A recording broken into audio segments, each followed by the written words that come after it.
ખબર ઉત્તરાયણના દિવસે પવનની ગતિ સારી રહેશે. હવામાન નિષ્ણાંત અંબાલાલ પટેલે આગાહી કરી છે.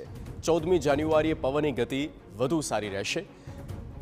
6 થી 17 કિલોમીટર પ્રતિ કલાકની પવનની ગતિ રહેવાની પણ શક્યતાઓ છે.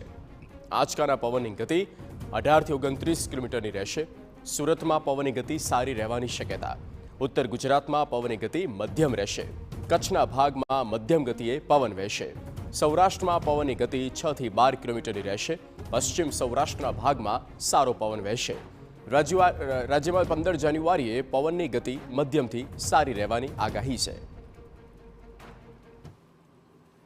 જ્યારે ઉત્તર ગુજરાતના ભાગમાં સવારના ભાગમાં પવનની ગતિ 6 થી 10 કિલોમીટર રહેવાની શક્યતા રહેશે.